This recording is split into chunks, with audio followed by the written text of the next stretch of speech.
Hey everybody, welcome back. In this session, we're kicking off a new module, and I'm pretty confident that this module is going to be a little bit of an eye-opener for you, because we're talking about how the brain is affected by social media.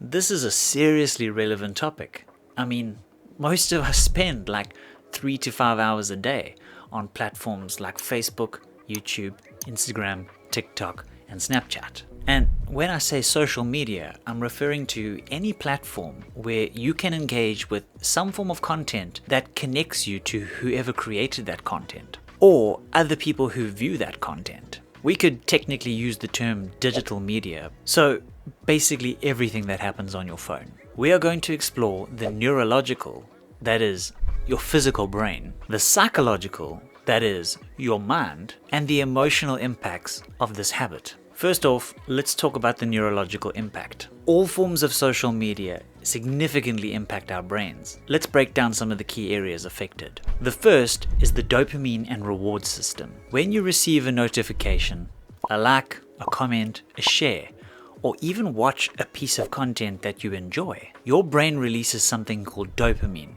which is a neurotransmitter or a chemical that helps your brain function that is associated with pleasure or reward. This creates a feeling of happiness, even if it's subtle, and encourages repetition of that same behavior. According to a study by Harvard University, this dopamine release is very similar to that which the brain gives from addictive substances, which explains why sometimes it's so hard to put the phone down. Research also shows that just like with drugs, the more used to that dopamine hit you get, the more you need in order to get the same feeling.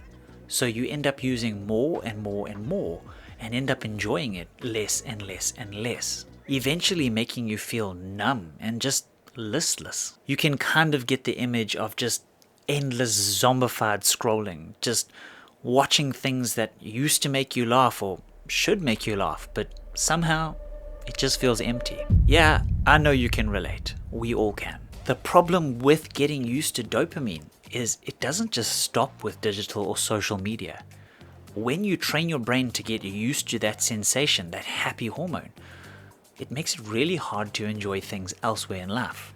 So, effectively, by continuously getting these quick and easy hits of dopamine, we could really be taking away from our future happiness in a very meaningful way. The second thing is attention span. This one is quite scary. Every single social media platform that there is on the planet, its sole purpose is to keep you on the platform for as long as possible. They want you to read the next article, scroll onto the next video, read the next tweet, whatever it is, it's their goal to keep you on there as long as humanly possible. However, constantly switching from one piece of content or information to another can actually really severely damage our attention spans. Research from Microsoft shows that the average human attention span has decreased from 12 seconds in the year 2000 to less than 8 seconds here and now. 8 seconds! Man, that makes us sound like goldfish. This decline is strongly related to the way that social and digital media platforms are designed to hold our attention and constantly flip between different types of content, promoting rapid and frequent shifts in attention and focus. The third area that's being affected is memory. Frequent and long-term social media use can drastically impact your memory. According to a study published in the journal Science, the brain's ability to store and recall information can be drastically impacted by the constant influx of new information provided by social media. This can lead to difficulties in retaining information as well as making long-term memories. Think about it. How many hundreds of thousands of videos do you think you've watched in the past few years?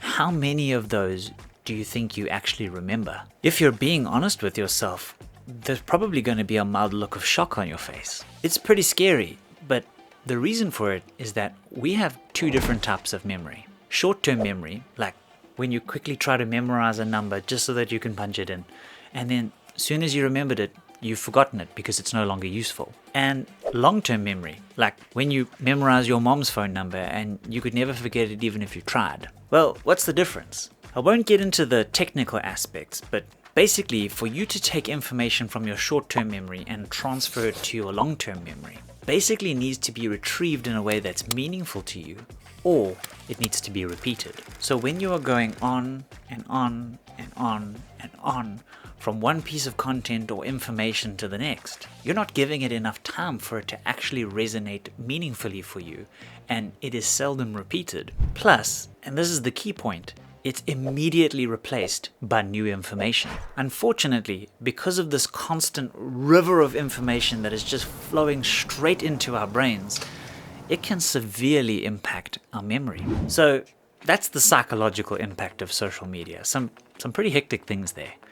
But let's now look at the psychological and emotional aspects. Social media platforms often present idealized versions of reality, making people compare themselves to unrealistic standards and basically diminishing their self-esteem. A study from the University of Pennsylvania actually found that there was a very strong correlation between increased social media usage and levels of depression and anxiety, particularly in teens and young adults. Seeing curated, perfect, and filtered pieces of content can really make you feel inadequate and unhappy with your life, yourself, your body. Secondly, there is the fear of missing out, or FOMO. FOMO is a very common, very normal psychological principle, but it is stoked up to whole new levels by social media. Constantly seeing posts about what other people are doing can really make you feel like you are missing out.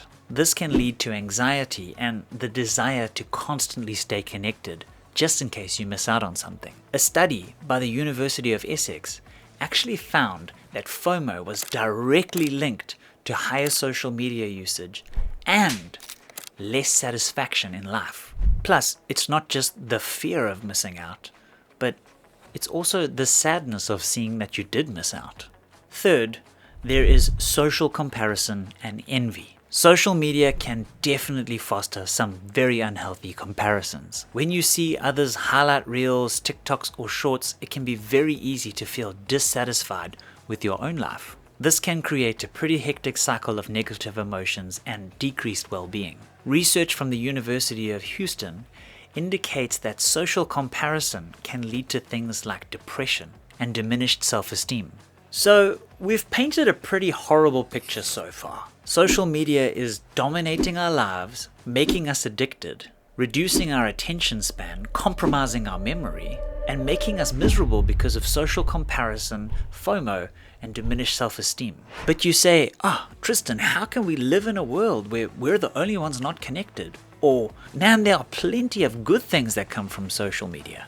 And yes, that is true. It is a symptom of the culture and a symptom of the time that we live in.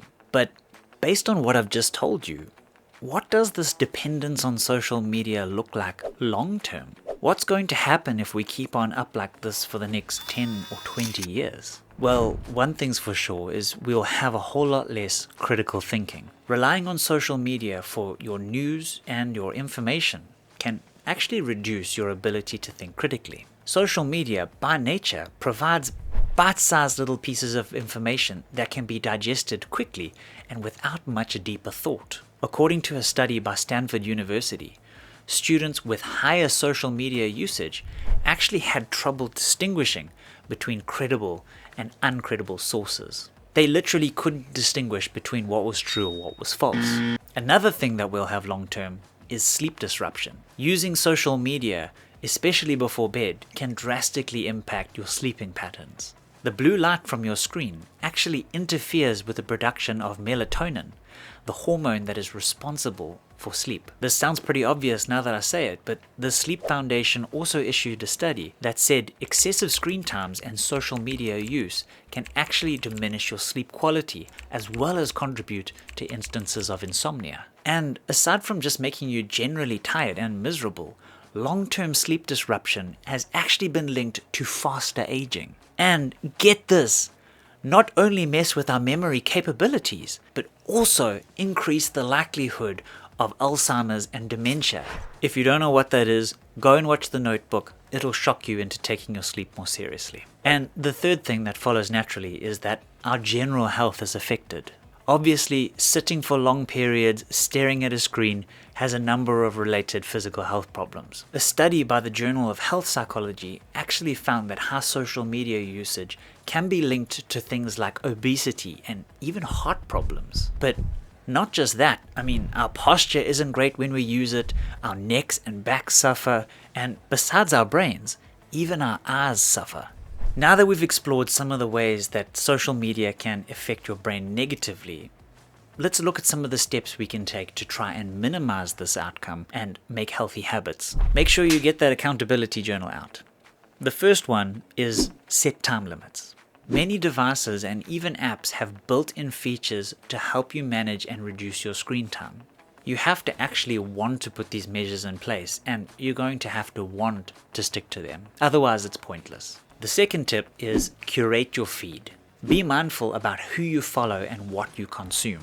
Choose accounts that inspire and uplift you rather than the ones that provoke fear and negativity. And determine which ones do nothing but just take your time up, and get rid of those ones. The third tip is take breaks. Regular breaks from social media can help reduce these effects. Try a digital detox for a day or even a week and see how your mood or productivity improves. Number 4, engage in real-life activities. Balance your online activities with real-life interactions and hobbies. Spend time with friends and family, engage in physical activities, and do some things that don't involve screen time. Number 5, practice mindfulness. Mindfulness activities like journaling or meditation can help you become much more aware of the impact that social media is having on your life and make it clear what you need to do in order to improve your well-being. To wrap this session up, I want to do a quick self-questionnaire with you. So make sure you're using your accountability journal,